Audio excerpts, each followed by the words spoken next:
If I said Peugeot, what do you think? World Rally champions? French? A bit boring? Well, I've come to eastern France to put the record straight. This is a secret vault containing all the stars from Peugeot's history. And boy, what a history.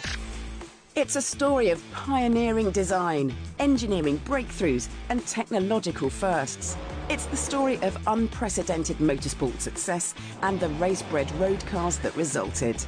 And it's the story of a brand which is back on top of its game as motoring moves into a new era. Peugeot is the oldest company in the world making cars. It all began over 200 years ago when the Peugeot family converted a flour mill into a steel mill. The steel was used for saw blades, watch springs and lightweight crinoline skirts, which revolutionised 19th century fashion. Napoleon III's wife was a fan. Peugeot was also known for making coffee and pepper grinders, and they still make some of the best pepper grinders today. But it was Peugeot's expertise at building bicycles, themselves only a recent invention, that led them to build cars. In 1890, Armand Peugeot, using bike expertise, built a lightweight tubular steel chassis and combined it with a Daimler two-cylinder engine to create the first Peugeot car with a petrol engine.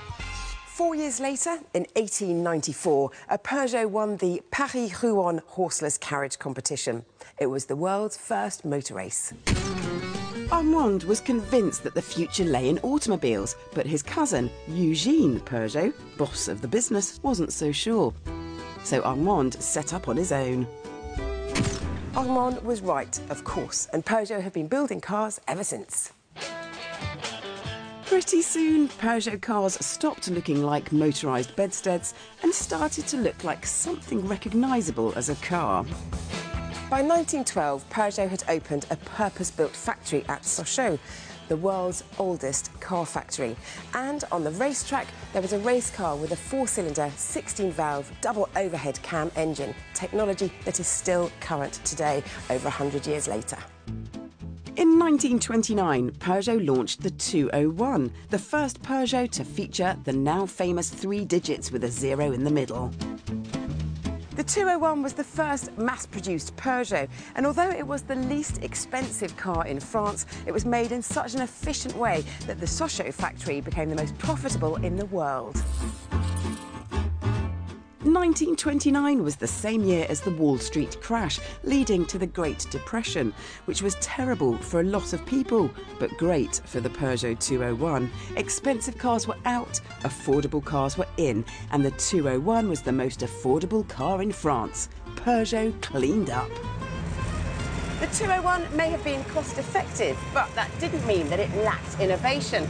And this 1931 201C was the first mass-produced car to feature independent front suspension to give it great handling for its time.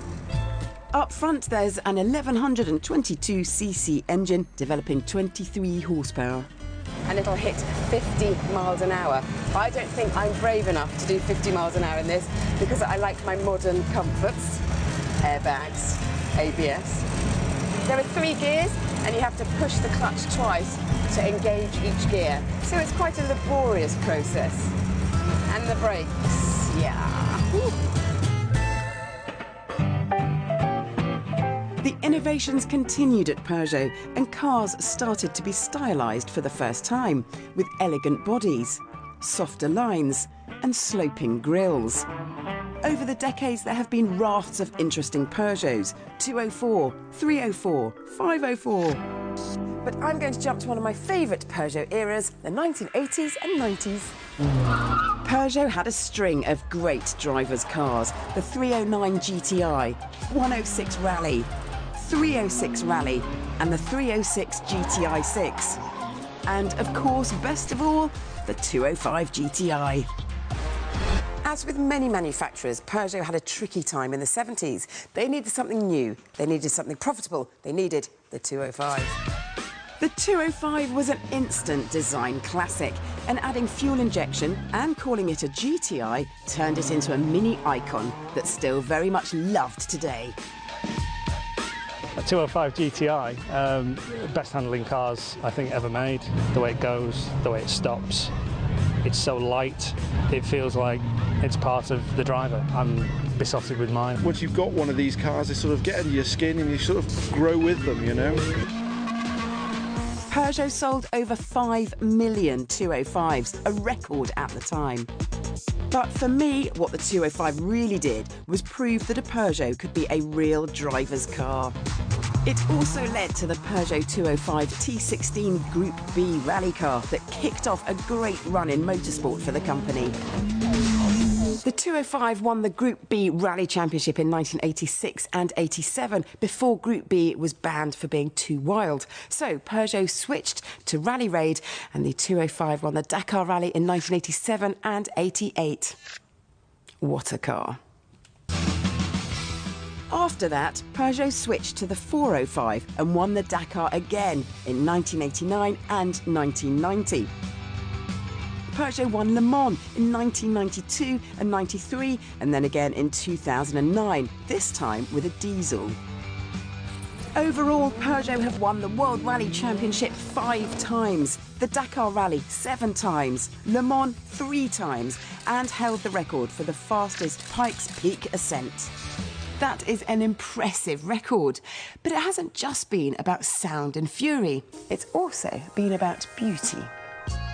Some of the most beautiful Peugeots have been created by the long-running partnership between Peugeot and Italian design house Pininfarina.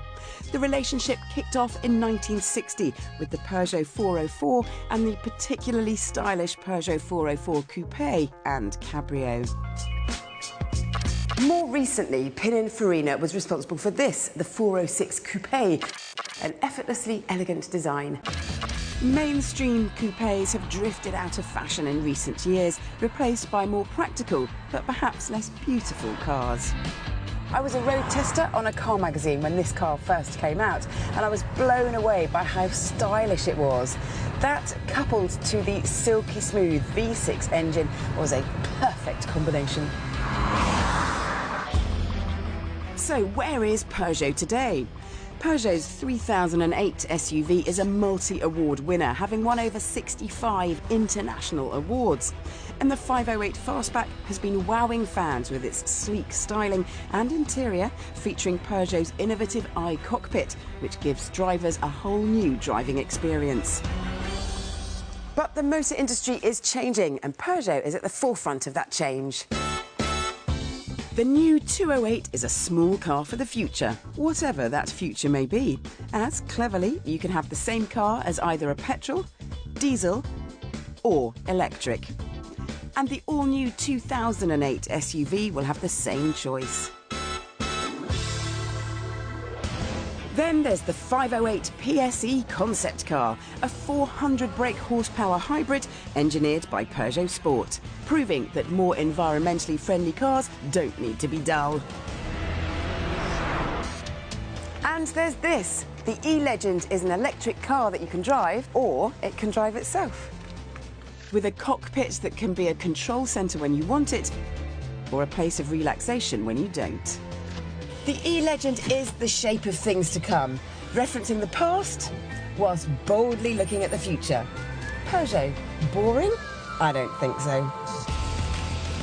Peugeot, from a historic past into a glowing future.